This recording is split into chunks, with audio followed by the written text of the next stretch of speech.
This morning to review the papers is the Spectator's diary editor, James Hill, and the journalist, Afia Hagen. Thank you so much for joining us once again. I've loved your company this morning. James, let's kick off with a story, well, Farage, will he return to politics with a huge lump of cash? This is the big question all of Westminster's asking, and a lot of tongues have been set wagging by the fact that Reform are doing a big press conference on Wednesday. And the sort of hook for all this story is that Aaron Banks, one of the self-proclaimed bad boys of Brexit, is out today in the Sunday Times claiming that he could raise up to £10 million for Nigel Farage. Is that a lot of money? Will that soak up very quickly? It's a good question. It is a lot of money, but obviously in an election campaign, that will get blown away by the amount the Tories will be going to be spending, because we've got new election rules up to 50 million now, I think, and so that 10 million won't go as far as it would have done, say, last time. But what's key is, of course, can Reform translate all their money, all their media attention into boots on the ground, getting votes, etc. At the moment, we are yet to see that ground game, which was so important to UKIP, to Brexit, etc., really materialise, and so the key by-elections in the coming weeks and months in like Blackpool South are going to be very interesting to see if Reform can actually deliver on their promises. Afia, your thoughts on this? Well, Reform really want to run candidates in all these 632 seats, and they're going to need a huge cash injection to do that. But also, Nigel Farage is going to help raise the profile of the party. I mean, it could be a bit of a genius move for them, right? £10 million, Nigel Farage, fresh from the jungle, to shore up support, scoop up all those undecided voters that we have been discussing over the past couple of hours. You know, that could be where they end up. The key thing is that in 2019, for instance, the Brexit Party had a key goal, which was getting Brexit over the line. This time there's the absence of that, and so is it about splitting the Conservative vote, or is it about actually fighting for one policy, for instance, say, be it migration, be it things like net zero, etc. And I think that all they need to do is get 3 to 4% to really cost the Conservatives dozens of seats. They're currently polling twice that, so you think that it could be more about getting the Tories out of power, maybe almost, sort of what happened in 1993 in Canada when the Conservatives there lost all but one seat. So we could see, basically, is it about fighting for something, or is it about just inflicting maximum damage on Rishi Sunak's Tories? Whatever happens, it's going to be bombshell, isn't it? We will have blow-by-blow account here on Sky News, no doubt.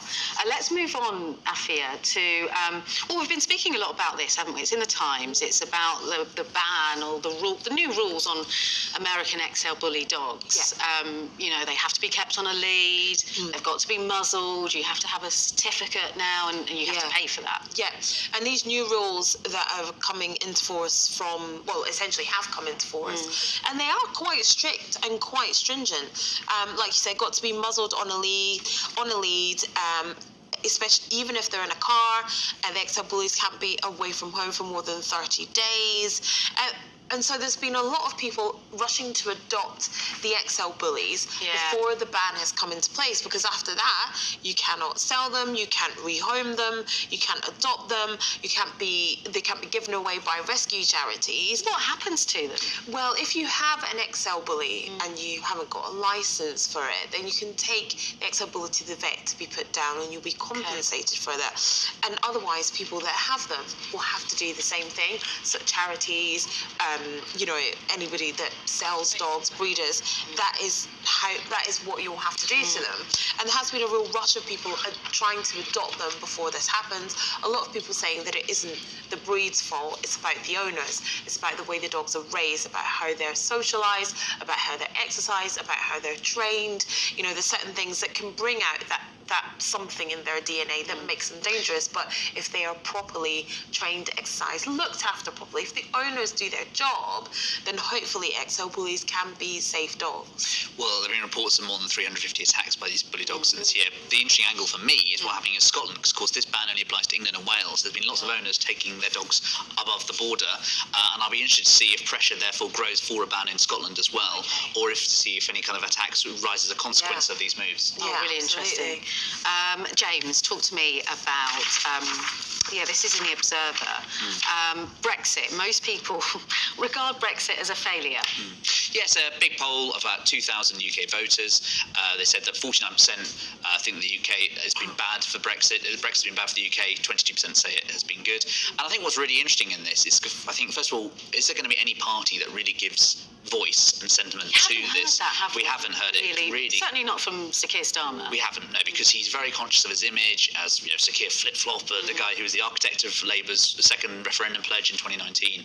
So he wants to keep this all stum. But a lot of people in his party, as we've discussed earlier, there's a lot of tensions there who want to bring this out. And it may not be an election issue this time, it may be next time. The other thing, of course, is if the Lib Dems or the Greens pick up and try and run with this as an issue.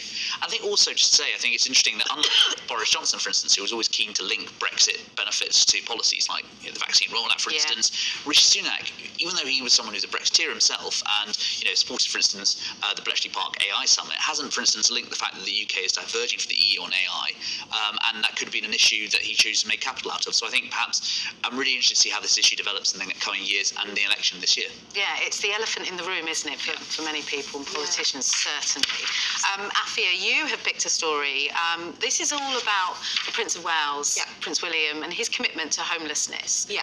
Really. So we were talking earlier on about the royal family. What are they there for? What is their job? And this is one of the things that the royal family do. It's about advocacy. It's about raising awareness of issues. And the Prince of Wales has made ending homelessness one of his life's work, essentially. He's launched this project called Homewards, and charities are saying, and experts are saying, that actually the Prince of Wales doing that has given them voice to challenge the policies on homelessness and to actually talk about ending homelessness rather than managing it in a way that they've never had before.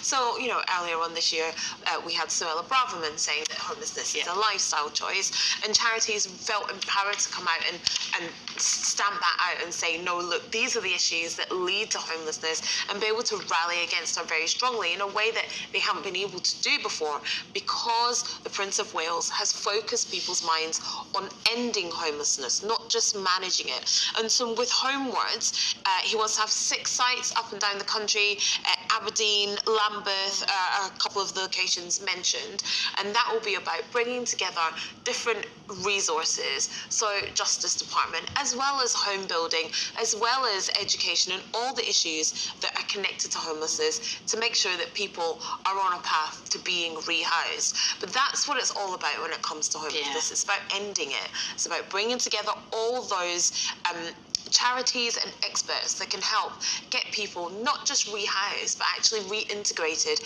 back into society. And you would think, James, wouldn't you, this would be pledges from the government, perhaps? Build more homes, end homelessness. Well, quite, and it'll be the interesting question is, how far do you go in the political sphere? Absolutely. The monarch and the royals have always, their endorsements always counted for something, and maybe we're seeing an evolution of that in the 21st century, what it would mean to.